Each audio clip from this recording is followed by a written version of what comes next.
for the couple of characters that you mentioned there, who, as you say, were DARPA officials under Obama who went to Google, went to Facebook.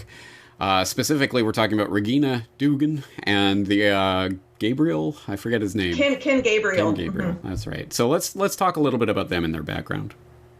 Sure. So Regina Dugan started her career at DARPA, I believe, in 1996. She leaves in 2001 to become one of the top advisors to the U.S. Army Chief of Staff. From 2001 to 2003, which of course most people are aware coincides with the invasions of Iraq and Afghanistan. She was advising on counterterrorism issues in that scenario. A few years later, she creates a defense contracting firm called Red X Defense that gets her into a lot of trouble when she is named director of DARPA under the Obama administration in 2009 because she starts basically giving numerous lucrative contracts to her company when they didn't necessarily deserve them, and then is found later violating government ethics stipulations. Of course, nothing is done, as is often the case. But her company, Red X Defense, for example, focused on IED detection technology, roadside bombs for use in Iraq and Afghanistan. And it was found that their technology was just as useful as flipping a coin, basically meaning it didn't work. So this is the type of woman she is in these types of institutions. Her time at DARPA is pretty significant because she founded a couple key offices that sort of set what would defined her career in subsequent years, such as creating the Transformational Convergence Technology Office. Of course, as you mentioned, this biodigital convergence, transformational convergence is quite similar as far as buzzwords go. And this was about this particular office was about combining synthetic biology, machine learning, and social networks specifically. And some of that has since been folded into what is now the Biological Technologies Office, or BTO, of DARPA, that focuses on a lot of biotech and transhumanist tech and neurotechnology that is health focused, they say, more often than not. But I would argue, at least in the context of today's events, Dugan's most important contribution at DARPA was her decision to greenlight DARPA's investments in the mRNA vaccine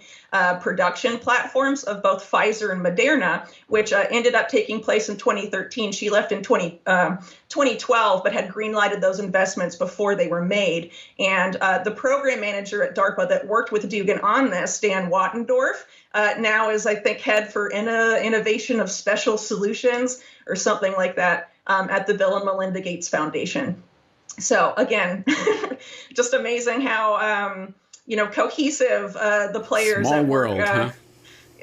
yeah, for sure. So she's basically headhunted from DARPA in 2012 by Google and ends up heading Google's Advanced Technology Products Group, abbreviated as ATAP or ATAP, which was basically Google acquired Motorola Mobility from Motorola and wanted to basically use that company's assets to create their own DARPA, essentially. And that's what ATAP, Google's ATAP is, and Dugan was put in charge. But it was actually Dugan's deputy, Ken Gabriel, who is now Chief Operating Officer of Wellcome Leap, that created that group for Google, and then Dugan was put in charge, which is quite interesting because, especially now with Wellcome Leap, you can see that Dugan and Gabriel's careers tend to intersect at various times throughout history.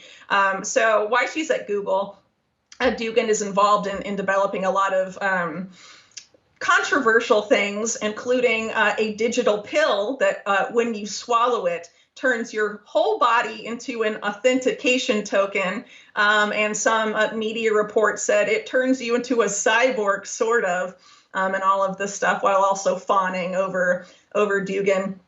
But basically, she also was responsible for developing a digital tattoo used to unlock smartphones. Not unlike, of course, some people, of course, are probably familiar with the Bob Langer developed, or maybe it was MIT developed, but not Bob Langer, but the digital tattoo for vaccine records and stuff like that was promoted last year. So, this whole thing, of course, of vaccine passports and vaccine records being tied to digital biometric IDs and all of that is an agenda that's come to the forefront in recent months. So it's interesting to see Dugan's role in that. And then she also created the basis for what is now Google's augmented reality or AR business and smart clothing called Project Jacquard.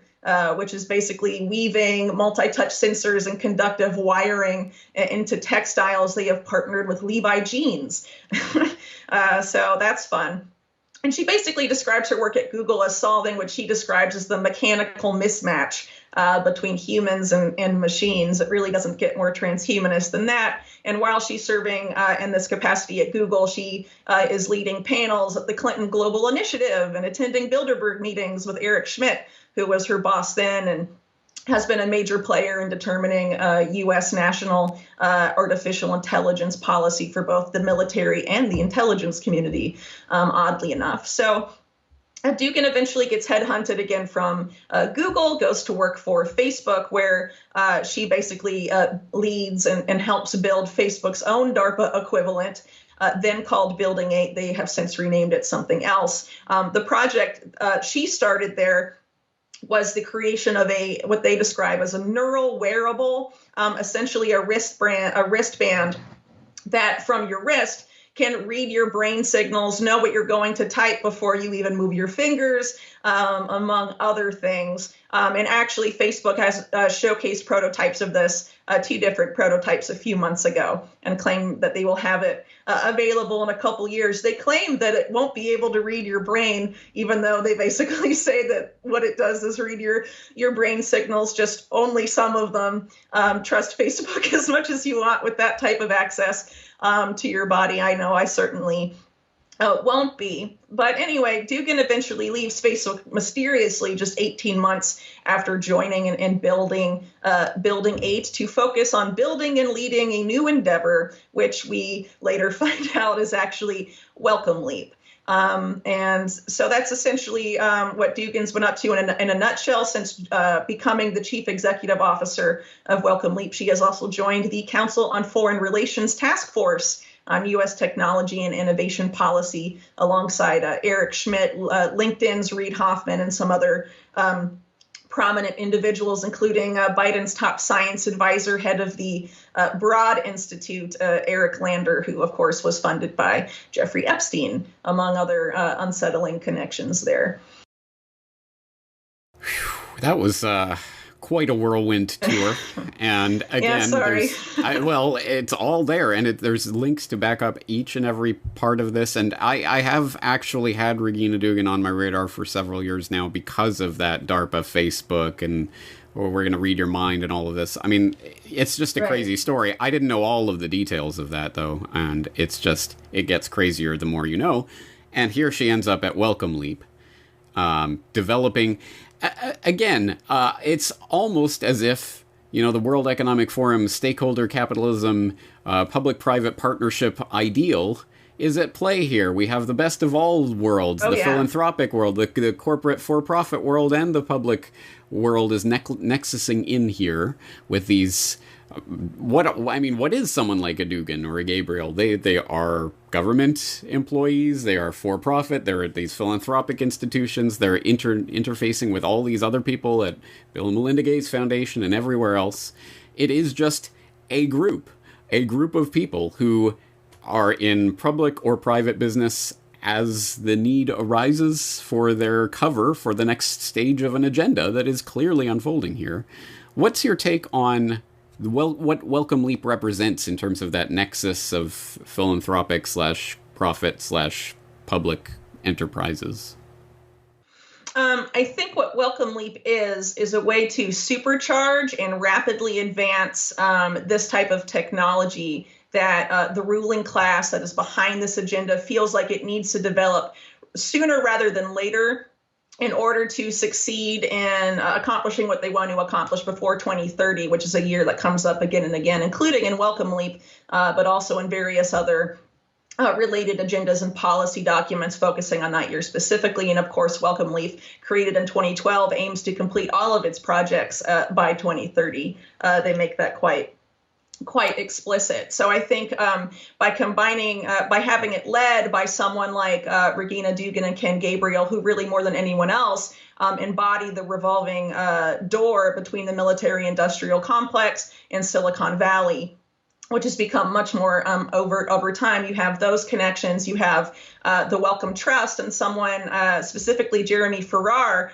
at the Wellcome Trust, who has been intimately involved with a lot of the crafting of the narrative for COVID-19, particularly the zoonotic origin narrative, with people like Peter Daszak and Anthony Fauci actually appearing as one of the most heavily redacted individuals in the recently released Fauci emails, so ostensibly the head of this charitable trust, being intimately involved in that is quite significant. And then also there is another individual that is quite important to point out, who is Jay Flatley, the longtime head of Illumina, whose company that he still has a lot of influence over as their the chairman of the board of directors, completely dominates genetic testing and genome sequencing. Most companies that you may have heard of that offer genetic sequencing, like 23andMe or the recently acquired by Blackstone Capital, Ancestry.com, rely on machines produced by Illumina, as do, pretty much all of these medical research things or institutions that are sequencing the new COVID variants and doing all of this genomic study on people from their COVID-19 test results, among other things. This is all being done by Illumina, which oddly enough, this year represents the conclusion of their aggressive 5-year plan launched in 2016 to make gene testing the new norm in medicine, with the ultimate goal of having all individuals genetically tested from birth to grave, not just for health purposes, but also useful commercial purposes, whatever that may be.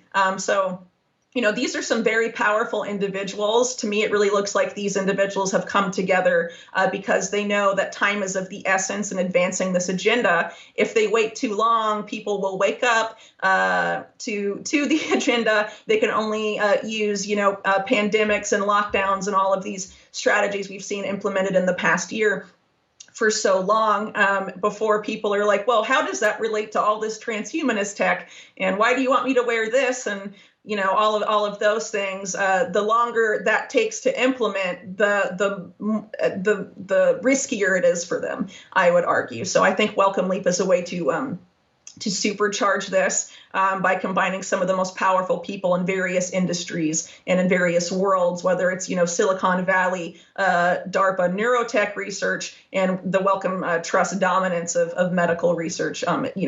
It's a pretty significant organization that deserves considerable attention, I would argue. Yeah, why I wrote this piece. Demonstrably so. And you're very right to point out the timeline of this, because there are so many different threads of this agenda that all have lined up around this period in particular. Things that started ostensibly long before anyone thought of COVID or coronavirus, but they all started to converge around this time frame, including Wellcome Leap, which, as you pointed out, was first proposed back in 2018.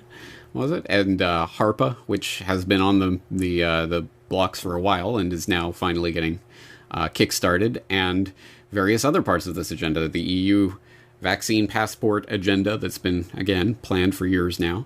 Again, all converging on this time frame. And as you say, that magical 2030 year, we see it again and again and again. So it's clearly there is some sort of rush to a finish line going on at this point. Let's